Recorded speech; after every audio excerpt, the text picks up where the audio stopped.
ಆಕಾಶವಾಣಿ ಪ್ರದೇಶ ಸಮಾಚಾರ ಓದುತ್ತಿರುವವರು ಕೆವೈ ಭಾರತಿ. ಮುಖ್ಯಾಂಶಗಳು: ರಾಜ್ಯ ಸರ್ಕಾರದಿಂದ ಬರ ಅಧ್ಯಯನ, ರೈತರ ಸಂಕಷ್ಟಕ್ಕೆ ನೆರವಾಗಲು ಬದ್ಧ, ಮುಖ್ಯಮಂತ್ರಿ ಡಿಕೆ ಶಿವಕುಮಾರ್.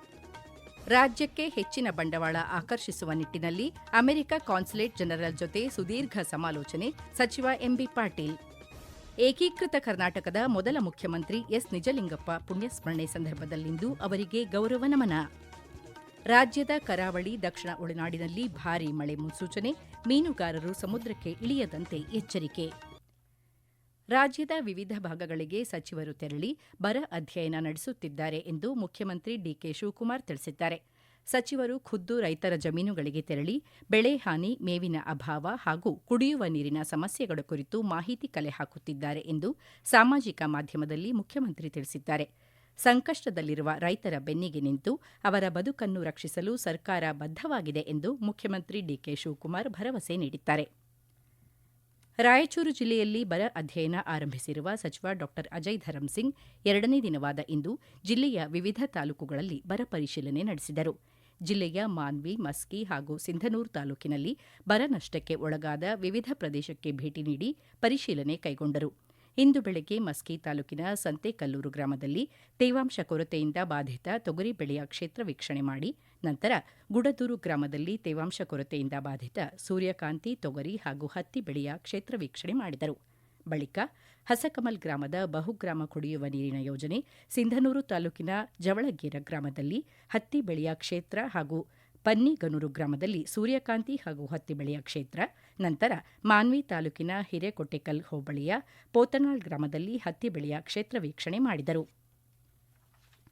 ರಾಜ್ಯಕ್ಕೆ ಹೆಚ್ಚಿನ ಬಂಡವಾಳ ಆಕರ್ಷಿಸುವ ನಿಟ್ಟಿನಲ್ಲಿ ಅಮೆರಿಕ ಕಾನ್ಸುಲೇಟ್ ಜನರಲ್ ಮರಿಯಾನಾ ನಿಸ್ಲರ್ ಅವರೊಂದಿಗೆ ಸುದೀರ್ಘ ಸಮಾಲೋಚನೆ ನಡೆಸಿದ್ದಾಗಿ ಭಾರೀ ಮತ್ತು ಮಧ್ಯಮ ಗಾತ್ರದ ಕೈಗಾರಿಕೆ ಹಾಗೂ ಮೂಲಸೌಕರ್ಯ ಅಭಿವೃದ್ಧಿ ಖಾತೆ ಸಚಿವ ಎಂಬಿ ಪಾಟೀಲ್ ತಿಳಿಸಿದ್ದಾರೆ. ಇದರ ಭಾಗವಾಗಿ ಬರುವ ಅಕ್ಟೋಬರ್ನಲ್ಲಿ ಅಮೆರಿಕದಲ್ಲಿ ರೋಡ್ ಶೋ ಆಯೋಜಿಸಲು ತೀರ್ಮಾನಿಸಲಾಗಿದೆ. ಅಲ್ಲದೆ 2027ರ ಜಾಗತಿಕ ಹೂಡಿಕೆದಾರರ ಸಮಾವೇಶಕ್ಕೆ ಅಮೆರಿಕದ ಪ್ರಮುಖ ಹೂಡಿಕೆದಾರರನ್ನು ಆಹ್ವಾನಿಸಲಾಗುವುದು ಎಂದು ಅವರು ಸಾಮಾಜಿಕ ಮಾಧ್ಯಮದಲ್ಲಿ ಮಾಹಿತಿ ನೀಡಿದ್ದಾರೆ. ರಕ್ಷಣಾ ವಲಯದ ಪ್ರಮುಖ ಸಂಸ್ಥೆ ಸೆಂಟ್ ಆಮ್ ಎಲೆಕ್ಟ್ರಾನಿಕ್ಸ್ ಮುಂದಿನ 4 ವರ್ಷಗಳಲ್ಲಿ ರಾಜ್ಯದಲ್ಲಿ 500 ಕೋಟಿ ರೂಪಾಯಿ ಹೂಡಿಕೆ ಮಾಡಲಿದ್ದು, ಇದರಿಂದ ಸುಮಾರು 1,500 ಹೊಸ ಉದ್ಯೋಗಗಳು ಸೃಷ್ಟಿಯಾಗಲಿವೆ. ದೇವನಹಳ್ಳಿಯ ವೈಮಾನಿಕ ಹಾಗೂ ರಕ್ಷಣಾ ಪಾರ್ಕ್ನಲ್ಲಿ ಮುಂದಿನ ತಿಂಗಳಿಂದಲೇ ಕಾಮಗಾರಿ ಆರಂಭವಾಗಲಿದೆ ಎಂದು ಸಚಿವ ಎಂಬಿ ಪಾಟೀಲ್ ತಿಳಿಸಿದ್ದಾರೆ. ತಂತ್ರಜ್ಞಾನ ಹಾಗೂ ಎಲೆಕ್ಟ್ರಾನಿಕ್ಸ್ ಕ್ಷೇತ್ರದಲ್ಲಿ ರಾಜ್ಯದ ಪಾರಮ್ಯವನ್ನು ಜಾಗತಿಕ ಮಟ್ಟದಲ್ಲಿ ಮತ್ತಷ್ಟು ಎತ್ತರಕ್ಕೆ ಕೊಂಡೊಯ್ಯಲು ಸರ್ಕಾರ ಬದ್ಧವಾಗಿದೆ ಎಂದು ಸಚಿವರು ಪುನರುಚ್ಚರಿಸಿದ್ದಾರೆ. ಸ್ವಾತಂತ್ರ್ಯೋತ್ಸವದ ಅಂಗವಾಗಿ ದಿಶಾ ಭಾರತ್ ಸಂಸ್ಥೆ ವತಿಯಿಂದ ಬೆಂಗಳೂರು ನಗರ ದಾಸರಹಳ್ಳಿ ಭಾಗದಲ್ಲಿಂದು ದೇಶಕ್ಕಾಗಿ ನಡಿಗೆ ಎಂಬ ವಿಶೇಷ ಕಾಲ್ನಡಿಗೆ ಜಾಥಾ ನಡೆಯಿತು. ದಾಸರಹಳ್ಳಿ ಕ್ಷೇತ್ರದ ಶಾಸಕ ಮುನಿರಾಜು ಜಾಥಾಕ್ಕೆ ಚಾಲನೆ ನೀಡಿ ಮಾತನಾಡಿ, ಇಂದಿನ ಯುವ ಸಮೂಹದಲ್ಲಿ ದೇಶದ ಬಗ್ಗೆ ಜಾಗೃತಿ ಮೂಡಿಸುವ ಅಗತ್ಯತೆ ಹೆಚ್ಚಾಗಿದೆ. ದೇಶಕ್ಕಾಗಿ ನಡಿಗೆ ಜಾಥಾ ಯುವಕರಲ್ಲಿ ದೇಶಭಕ್ತಿ, ಸಾಮಾಜಿಕ ಹೊಣೆಗಾರಿಕೆ ಹಾಗೂ ಏಕತೆಯ ಮನೋಭಾವವನ್ನು ಬೆಳೆಸುವಲ್ಲಿ ಮಹತ್ವದ ಪಾತ್ರ ವಹಿಸುತ್ತದೆ ಎಂದು ಹೇಳಿದರು. ಕಾರ್ಯಕ್ರಮದಲ್ಲಿ ಅನೇಕ ಶಾಲಾ ಮತ್ತು ಕಾಲೇಜು ವಿದ್ಯಾರ್ಥಿಗಳು ಉತ್ಸಾಹದಿಂದ ಭಾಗವಹಿಸಿದ್ದರು. ಜಾಥಾ ಸಂದರ್ಭದಲ್ಲಿ ದೇಶಭಕ್ತಿ ಘೋಷಣೆಗಳು, ಜಾಗೃತಿ ಫಲಕಗಳು ಹಾಗೂ ಸಾಮಾಜಿಕ ಸಂದೇಶಗಳ ಮೂಲಕ ಯುವಕರಲ್ಲಿ ದೇಶಪ್ರೇಮ ಮತ್ತು ನಾಗರಿಕ ಜವಾಬ್ದಾರಿಯ ಅರಿವು ಮೂಡಿಸಲಾಯಿತು. ರಾಜ್ಯದ ನೂತನ ಸಚಿವರಿಗೆ ಸೋಮವಾರದ ವೇಳೆಗೆ ಖಾತೆ ಹಂಚಿಕೆಯಾಗುವ ನಿರೀಕ್ಷೆ ಇದೆ ಎಂದು ಲೋಕೋಪಯೋಗಿ ಖಾತೆ ಸಚಿವ ಸತೀಶ್ ಜಾರಕಿಹೊಳಿ ಹೇಳಿದ್ದಾರೆ. ಬೆಂಗಳೂರಿನಲ್ಲಿಂದು ಸುದ್ದಿಗಾರರೊಂದಿಗೆ ಮಾತನಾಡಿದ ಅವರು, ಸಚಿವ ಸಂಪುಟ ವಿಸ್ತರಣೆ ನಂತರ ಪಕ್ಷದ ಕೆಲ ನಾಯಕರಿಂದ ಅಸಮಾಧಾನ ಹಾಗೂ ಭಿನ್ನಾಭಿಪ್ರಾಯ ವ್ಯಕ್ತವಾಗುವುದು ಸಾಮಾನ್ಯ ಸಂಗತಿಯಾಗಿದೆ ಎಂದು ಹೇಳಿದ್ದಾರೆ. ಶಿವಮೊಗ್ಗ ಜಿಲ್ಲೆ ತೀರ್ಥಹಳ್ಳಿ ಗುಡ್ಡ ಕುಸಿತ ದುರಂತದಲ್ಲಿ ಮೃತಪಟ್ಟ ಕೊಪ್ಪಳ ಜಿಲ್ಲೆ ಕಕ್ಕರಗೋಳ ಗ್ರಾಮದ ಕುಟುಂಬಸ್ಥರ ಮನೆಗೆ ಸಚಿವ ಶಿವರಾಜ ತಂಗಡಗಿ ಇಂದು ಭೇಟಿ ನೀಡಿ ಸಾಂತ್ವನ ಹೇಳಿದರು. ಶಿವಮೊಗ್ಗ ತಹಸೀಲ್ದಾರ ವಿಪತ್ತು ನಿರ್ವಹಣಾ ಖಾತೆಯಿಂದ ಪಾವತಿ ಮಾಡಲಾದ 15 ಲಕ್ಷ ರೂಪಾಯಿಗಳನ್ನು ಸಂತ್ರಸ್ತ 2 ಹೆಣ್ಣು ಮಕ್ಕಳ ಖಾತೆಗೆ ಜಮಾ ಮಾಡಿದ ರಸೀದಿಯನ್ನು ಅವರು ಈ ಸಂದರ್ಭದಲ್ಲಿ ವಿತರಣೆ ಮಾಡಿದರು. ಕೋಲಾರ ಜಿಲ್ಲೆಯ ರೈತರು ಮಳೆ ಕೊರತೆ, ಬರದ ಪರಿಸ್ಥಿತಿಯಲ್ಲಿ ಬೆಳೆ ನಷ್ಟ ತಪ್ಪಿಸಲು ಫಸಲ್ ಬಿಮಾ ಯೋಜನೆಯಡಿ ನೋಂದಾಯಿಸುವಂತೆ ಜಂಟಿ ಕೃಷಿ ನಿರ್ದೇಶಕಿ ಎಂಎನ್ ಮಂಜುಳಾ ಮನವಿ ಮಾಡಿದ್ದಾರೆ. ಪ್ರಸಕ್ತ ಸಾಲಿನಲ್ಲಿ ಎಲ್ನಿನೋದಿಂದ ಮಳೆ ಕೊರತೆ ಇದ್ದು, ಬ್ಯಾಂಕಿನಲ್ಲಿ ಬೆಳೆ ಸಾಲ ಮಂಜೂರಾದ ಹಾಗೂ ಬೆಳೆ ಸಾಲ ಪಡೆಯದ ಎಲ್ಲಾ ರೈತರು ವಿಮಾ ಕಂತು ಪಾವತಿಸಿ ಭಾಗವಹಿಸಬಹುದು ಎಂದು ತಿಳಿಸಿದ್ದಾರೆ. ಮಳೆಯಿಂದ ಅಥವಾ ಇತರ ಪ್ರತಿಕೂಲ ಹವಾಮಾನ ಪರಿಸ್ಥಿತಿಗಳ ಸಂದರ್ಭದಲ್ಲಿ ಬೆಳೆ ವಿಮೆ ನಷ್ಟ ಪರಿಹಾರವನ್ನು ಪಾವತಿಸಲಾಗುವುದು.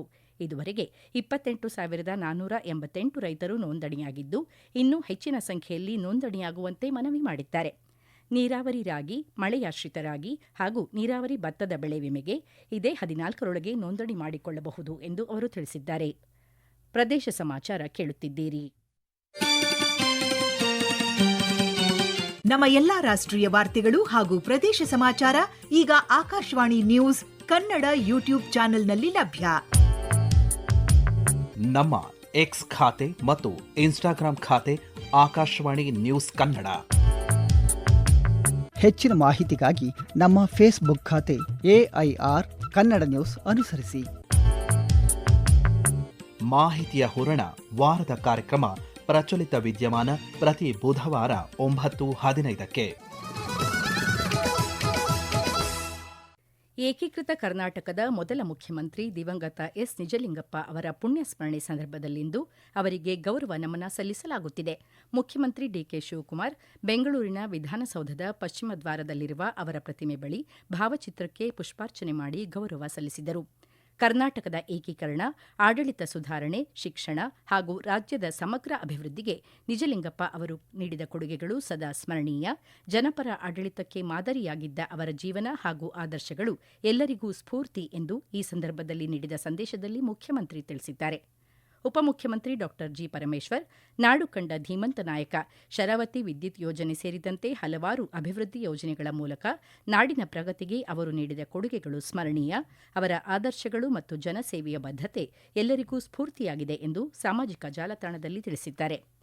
ಕೇಂದ್ರ ಉಕ್ಕು ಮತ್ತು ಬೃಹತ್ ಕೈಗಾರಿಕೆ ಖಾತೆ ಸಚಿವ H D Kumaraswamy, S Nijalingappa ಅವರು ಕರ್ನಾಟಕ ಏಕೀಕರಣದ ರೂವಾರಿ, ನಾಡಿನ ಅಭಿವೃದ್ಧಿಗೆ ಭದ್ರ ಬುನಾದಿ ಹಾಕಿದ ಸರಳ ಸಜ್ಜನಿಕೆಯ ಧೀಮಂತ ನಾಯಕರು. ಅವರ ದೂರದೃಷ್ಟಿ ಮತ್ತು ಜನಪರ ಸೇವೆಗಳು ಸದಾ ಸ್ಮರಣೀಯ ಎಂದು ಎಕ್ಸ್ ಖಾತೆಯಲ್ಲಿ ತಿಳಿಸಿದ್ದಾರೆ.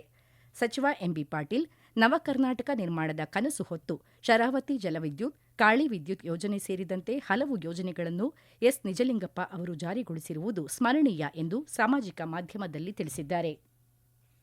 ರಾಜ್ಯದ ಕರಾವಳಿ ಹಾಗೂ ದಕ್ಷಿಣ ಒಳನಾಡಿನಲ್ಲಿ ಇಂದಿನಿಂದ ಭಾರೀ ಮಳೆಯಾಗಲಿದೆ ಎಂದು ಹವಾಮಾನ ಇಲಾಖೆ ಮುನ್ಸೂಚನೆ ನೀಡಿದೆ. ಕರ್ನಾಟಕ, ಕೇರಳ, ತಮಿಳುನಾಡು, ಆಂಧ್ರಪ್ರದೇಶದ ವಿವಿಧೆಡೆ ಗುಡುಗು, ಭಾರೀ ಗಾಳಿಯೊಂದಿಗೆ ಮಳೆ ಬೀಳುವ ಸಾಧ್ಯತೆಯಿದೆ ಎಂದು ತಿಳಿಸಲಾಗಿದೆ. ಕರಾವಳಿಯಲ್ಲಿ ಮೀನುಗಾರರು ಸಮುದ್ರಕ್ಕೆ ಇಳಿಯದಂತೆ ಎಚ್ಚರಿಕೆ ನೀಡಲಾಗಿದೆ. ಮಳೆಗಾಲದ ಹಿನ್ನೆಲೆಯಲ್ಲಿ ವಿಶ್ವವಿಖ್ಯಾತ ಜೋಗ ಜಲಪಾತ ವೀಕ್ಷಣೆಗೆ ತೆರಳುವ ಪ್ರವಾಸಿಗರ ಅನುಕೂಲಕ್ಕಾಗಿ ಕೆಎಸ್ಆರ್ಟಿಸಿ ಚಿತ್ರದುರ್ಗ ವಿಭಾಗವು ವಿಶೇಷ ಪ್ರವಾಸ ಪ್ಯಾಕೇಜ್ ಬಸ್ ಸೇವೆ ಪ್ರಕಟಿಸಿದೆ. ನಾಳೆಯಿಂದ ಈ ಸೇವೆ ಲಭ್ಯವಿದ್ದು, ಚಳ್ಳಕೆರೆ, ಚಿತ್ರದುರ್ಗ ಹಾಗೂ ಹೊಳಲ್ಕೆರೆ ನಿಲ್ದಾಣಗಳಿಂದ ಈ ಬಸ್ಗಳು ಹೊರಡಲಿವೆ. ಜೋಗ ಜಲಪಾತದ ಜೊತೆಗೆ ವರದಮೂಲ ಹಾಗೂ ಇಕ್ಕೇರಿ ಪ್ರವಾಸಿ ತಾಣಗಳನ್ನು ವೀಕ್ಷಿಸಲು ಅವಕಾಶವಿದೆ. ಆನ್ಲೈನ್ನಲ್ಲಿ ಕೆಎಸ್ಆರ್ಟಿಸಿ ವೆಬ್ಸೈಟ್ ಮೂಲಕ ಟಿಕೆಟ್ ಕಾಯ್ದಿರಿಸಬಹುದಾಗಿದೆ. ಆಸನಗಳು ಲಭ್ಯವಿದ್ದಲ್ಲಿ ಬಸ್ ನಿರ್ವಾಹಕರ ಬಳಿಯೂ ಟಿಕೆಟ್ ಪಡೆಯಬಹುದು.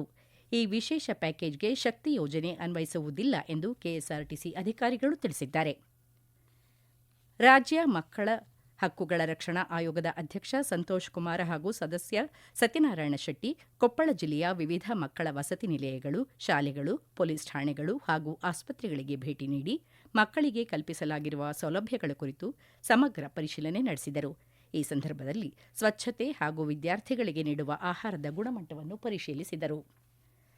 ಕೊಪ್ಪಳ ತಾಲೂಕಿನ ಹಟ್ಟಿ ಗ್ರಾಮದಲ್ಲಿ ಇದೇ 16ರಂದು ರಾಜ್ಯ ಮಟ್ಟದ ಸಂಯಮ ಪ್ರಶಸ್ತಿ 2026 ಪ್ರದಾನ ಸಮಾರಂಭ ನಡೆಯಲಿದೆ ಎಂದು ಕರ್ನಾಟಕ ರಾಜ್ಯ ಮದ್ಯಪಾನ ಸಂಯಮ ಮಂಡಳಿ ಅಧ್ಯಕ್ಷ ಶರಣಪ್ಪ ಸಲಾದಪುರ ತಿಳಿಸಿದ್ದಾರೆ. ಅವರು ಹಟ್ಟಿ ಗ್ರಾಮ ಪಂಚಾಯಿತಿಯಲ್ಲಿ ಇಂದು ನಡೆದ ಸಮಾರಂಭದ ಪೂರ್ವ ಸಿದ್ಧತಾ ಸಭೆ ಅಧ್ಯಕ್ಷತೆ ವಹಿಸಿ ಮಾತನಾಡಿದರು. ಕಾರ್ಯಕ್ರಮಕ್ಕೆ ಸುಮಾರು 1,500ಕ್ಕೂ ಹೆಚ್ಚು ಜನರು ಸೇರುವುದರಿಂದ ಜಿಲ್ಲಾಡಳಿತ ಅಚ್ಚುಕಟ್ಟು ವ್ಯವಸ್ಥೆ ಮಾಡಬೇಕು ಎಂದು ಅವರು ಅಧಿಕಾರಿಗಳಿಗೆ ಸೂಚನೆ ನೀಡಿದರು. ಈಗ ಕೊನೆಯಲ್ಲಿ ಮತ್ತೊಮ್ಮೆ ಮುಖ್ಯಾಂಶಗಳು. ರಾಜ್ಯ ಸರ್ಕಾರದಿಂದ ಬರ ಅಧ್ಯಯನ, ರೈತರ ಸಂಕಷ್ಟಕ್ಕೆ ನೆರವಾಗಲು ಬದ್ಧ, ಮುಖ್ಯಮಂತ್ರಿ ಡಿಕೆ ಶಿವಕುಮಾರ್. ರಾಜ್ಯಕ್ಕೆ ಹೆಚ್ಚಿನ ಬಂಡವಾಳ ಆಕರ್ಷಿಸುವ ನಿಟ್ಟಿನಲ್ಲಿ ಅಮೆರಿಕ ಕಾನ್ಸುಲೇಟ್ ಜನರಲ್ ಜೊತೆ ಸುದೀರ್ಘ ಸಮಾಲೋಚನೆ, ಸಚಿವ ಎಂಬಿ ಪಾಟೀಲ್. ಏಕೀಕೃತ ಕರ್ನಾಟಕದ ಮೊದಲ ಮುಖ್ಯಮಂತ್ರಿ ಎಸ್ ನಿಜಲಿಂಗಪ್ಪ ಪುಣ್ಯಸ್ಮರಣೆ ಸಂದರ್ಭದಲ್ಲಿಂದು ಅವರಿಗೆ ಗೌರವ ನಮನ. ರಾಜ್ಯದ ಕರಾವಳಿ, ದಕ್ಷಿಣ ಒಳನಾಡಿನಲ್ಲಿ ಭಾರೀ ಮಳೆ ಮುನ್ಸೂಚನೆ, ಮೀನುಗಾರರು ಸಮುದ್ರಕ್ಕೆ ಇಳಿಯದಂತೆ ಎಚ್ಚರಿಕೆ. ಇಲ್ಲಿಗೆ ಪ್ರದೇಶ ಸಮಾಚಾರ ಮುಗಿಯಿತು. ನಮ್ಮ ಮುಂದಿನ ವಾರ್ತಾ ಪ್ರಸಾರ ಸಂಜೆ 6:40ಕ್ಕೆ.